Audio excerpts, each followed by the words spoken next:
Friends, आज का हमारा टॉपिक है write a program in C language to print addition, subtraction, multiplication, division of two number.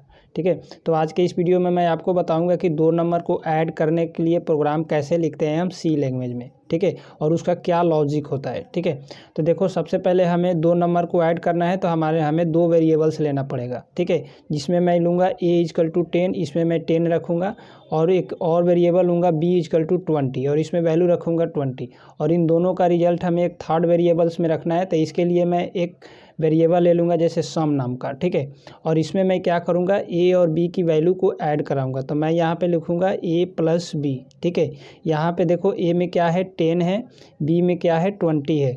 ये दोनों ऐड होगा तो किस में जाएगा, ये 30 होगा। तो 30 जाएगा तो 30 हमारा इस सम के अंदर स्टोर हो जाएगा। ठीक है, तो ये हमारा कॉन्सेप्ट होता है प्रोग्रामिंग का दो नंबर को ऐड करने के लिए। ठीक है, तो अब चलो हम देखते हैं इसको कैसे ऐड करेंगे। सबसे पहले देखो, आपको प्रोग्राम के अंदर हेडर फाइल इंक्लूड करना है। उसके बाद इस फाइल को आप सेव करेंगे।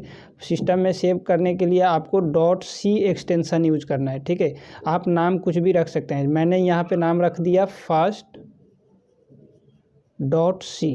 ठीक है, यहाँ से इस तरीके से करके आप इस फाइल को सेव कर देंगे। ठीक है, हमारा फाइल सेव हो गया। उसके बाद देखो हम मैन मेथड यूज करेंगे, मैन फंक्शन। ठीक है, मैन फंक्शन हमारा स्टार्टिंग फंक्शन होता है, यहाँ से ही हमारा प्रोग्राम एग्जीक्यूट होना शुरू होता है। ठीक है, यहाँ से हमारा कर्ली ब्रैकेट्स ओपन होगा और इस ब्रैकेट्स के अंदर ही हम अपना लॉजिक लिखेंगे। ठीक है, अब देखो मैन का मैं रिटर्न टाइप वाइड रखूँगा। इसका मतलब कि ये मैन जो है फंक्शन, ये कुछ भी रिटर्न नहीं करेगा। ठीक है, अब देखो हमें सबसे पहले दो वेरिएबल्स लेना है। तो हम a नाम का एक वेरिएबल्स लेंगे जिसमें वैल्यू रखेंगे 10।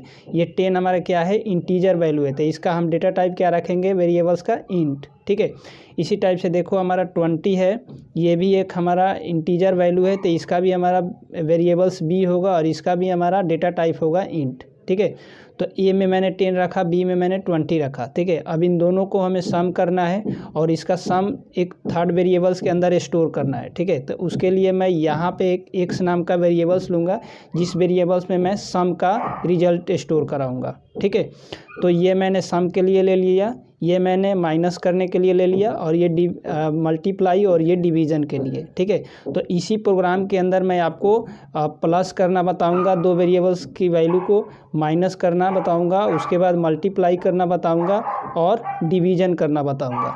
ठीक है, तो देखो मैं यहाँ पे क्लियर स्क्रीन फंक्शन यूज किया हूँ। इस फंक्शन का क्या यूज होता है, इस फंक्शन से हम जो भी आउटपुट स्क्रीन से टेक्स्ट रहता है उसको हम रिमूव करने के लिए यूज करते हैं। ठीक है, तो यहाँ से आपको क्लियर स्क्रीन लिखना है। अब देखो दो नंबर को ऐड करना है तो मैं यहाँ पे लिखूँगा, देखो 10 हमारा a में है और 20 हमारा b में है। ठीक है, तो मैं a और b को ऐड करूँगा तो मैं लिखूँगा a+b। ठीक है, और यहाँ से मैं सेमीकोलन लगाऊंगा। देखो लाइन के लास्ट में आपको सेमीकोलन लगा करके चलना है ताकि कंपाइलर को पता चले कि यहाँ से हमारा अब टर्मिनेट होता है, यहाँ से हमारा लाइन। तो यहाँ से आपको ये क्लियर स्क्रीन लगाया, फिर यहाँ से अपने सेमीकोलन लगाया। अब देखो इन दोनों का सम हमें रखना है एक x वेरिएबल्स के अंदर। तो मैं लिखूँगा a+b और इस x में डाल दूँगा तो x में हमारा सम आ जाएगा। इसी टाइप से हमें इन दोनों का माइनस करना है तो मैं लिखूँगा a-b और इसको मैं स्टोर करा दूँगा y वेरिएबल्स के अंदर। तो इन दोनों का माइनस करके जो भी रिजल्ट आएगा मैं y के अंदर डाल दूँगा। ठीक है, फिर यहाँ से सेमीकोलन लगाऊंगा। फिर अब इन दोनों वैल्यू में हमें मल्टीप्लाई करना है तो मैं लिखूँगा a+b और यहाँ से सेमीकोलन लगाऊंगा। इन दोनों का जो भी रिजल्ट आएगा मैं z के अंदर स्टोर करा दूँगा। ठीक है, फिर अगेन इन दोनों में क्या करना है, हमें डिवाइड करना है। ठीक है, तो देखो मैं b को 10 से डिवाइड कर रहा हूँ, मतलब कि b को a से डिवाइड कर रहा हूँ तो मैं लिखूँगा b/a। ठीक है, अब यहाँ से जो भी डिवीज़न का रिजल्ट आएगा ये रिजल्ट हमारा ट्रांसफ़र होकर के स्टोर हो जाएगा इस w वेरिएबल्स के अंदर। ठीक है, तो इस y/z/w को मैं 1 बाई 1 प्रिंट करा लूँगा। ठीक है, अब देखो ये हमारा क्या है, ये दोनों इंटीजर वैल्यू था तो इनका रिजल्ट भी हमारा इंटीजर ही आएगा। ठीक है, तो x का जो वैल्यू है ये क्या है, इंटीजर है, ये भी इंटीजर है, ये भी इंटीजर है और ये भी। ठीक है, तो इंटीजर के लिए मैं क्या यूज करता हूँ, %d। तो देखो मैंने यहाँ पे डबल इन्वर्टेड कॉमा के अंदर लिखा %d, फिर यहाँ से स्लैशन लगाया। स्लैशन का मतलब होता है कि न्यू लाइन, जब भी हमारा कर्सर इस लाइन पे रहता है, ठीक है, और जैसे मैं यहाँ पे सिलेक्शन लगाता हूँ प्रोग्राम के अंदर, ये कर्सर अगेन हमारा न्यू लाइन पे चला आता है, ठीक है। तो यहाँ से हमारा फिर प्रिंट होगा वैल्यू, ठीक है। जैसे मान लो यहाँ पे 10 प्रिंट होगा तो न्यू लाइन पे हमारा यहाँ पे 20 प्रिंट होगा। फिर इस सिलेक्शन का मतलब हुआ कि फिर न्यू लाइन पे, ठीक है। तो देखो यहाँ से हमारा टोटल वैल्यू कितना है, 1 2 3 4 4 वैल्यू है। तो हम यहाँ से 4 टाइम परसेंटेज डी लगाएंगे, percentage D percentage D percentage D और परसेंटेज डी, ठीक है। और इन 4 के बीच में मैं क्या लगा दूंगा, स्लैश लाइन, ताकि हमारा हर एक लाइन न्यू लाइन पे जाए कर्सर। अब देखो इस यहाँ से मैं XYZW को प्रिंट करा दूंगा, ठीक है। तो ये और यहाँ से लास्ट में मैं सेमीकोलन से टर्मिनेट कर दूंगा अपनी लाइन को, ठीक है। उसके बाद मैं यहाँ से गेट ch फंक्शन यूज करूँगा, ताकि जो भी हमारा स्क्रीन पे आउटपुट आए उस आउटपुट को होल्ड करने के लिए। उसके बाद मैं यहाँ से मैन फंक्शन की बॉडी क्लोज कर दूँगा, ठीक है। तो ये हमारा एक बेसिक प्रोग्राम होगा 2 नंबर को ऐड करने के लिए, सबट्रैक्ट करने के लिए, मल्टीप्लाई करने के लिए और डिवीजन करने के लिए, ठीक है। अब इस प्रोग्राम को मैं कंपाइल करूँगा, ठीक है। जब हम कंपाइल करेंगे तो यह हमारा प्रोग्राम कंपाइल हो जाएगा।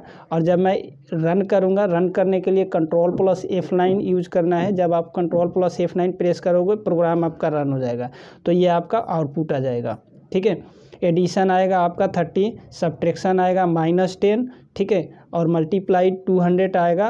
और b divide by A, b की वैल्यू कितना है 20, ए की वैल्यू कितना है 10, तो 20 को 10 से डिवाइड करोगे तो कितना आएगा 2 आएगा। तो ये आपका 2 आएगा, ठीक है।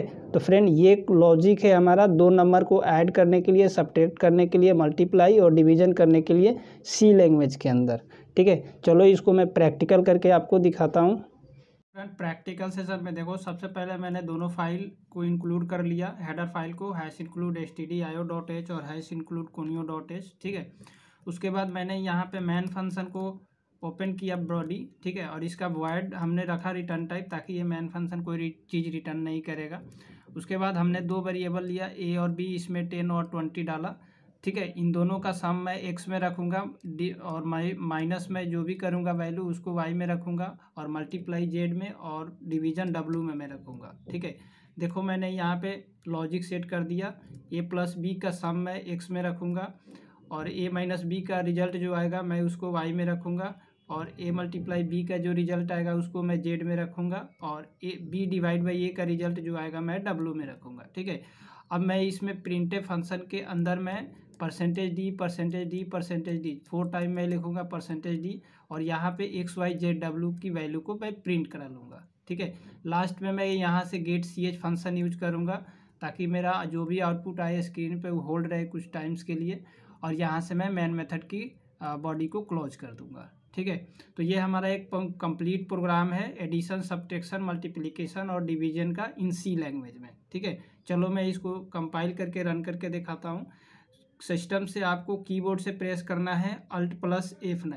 जैसे आप Alt+F9 करेंगे आपका प्रोग्राम कंपाइल हो जाएगा। देखो हमारे प्रोग्राम के अंदर यहाँ पे कुछ भी एरर नहीं है, मतलब कि हमारा प्रोग्राम बिल्कुल सही है, ठीक है। देन इंटर प्रेस करना है। उसके बाद आपको Ctrl+F9 प्रेस करना है रन करने के लिए। जैसे आप रन करोगे देखो आपका प्रोग्राम यहाँ पर रेडी हो चुका है और रन हो गया है। देखो एडिशन आया 30, सब्ट्रैक्शन आया हमारा माइनस में 10, और मल्टीप्लाई मैंने किया तो यहाँ पे 200 आया, और मैंने डिवाइड किया तो 2 आया, ठीक है। तो फ्रेंड इस टाइप से हम 2 नंबर को सब्ट्रैक्ट करते हैं, मल्टीप्लाई करते हैं, डिवीजन करते हैं और प्लस करते हैं सी लैंग्वेज में, ठीक है। अगर हमारा वीडियो आपको पसंद आया हो तो आप हमारे वीडियोज़ को लाइक कीजिए, शेयर कीजिए। चैनल पे फर्स्ट टाइम आए हैं, चैनल को सब्सक्राइब कर दीजिए। Thank you.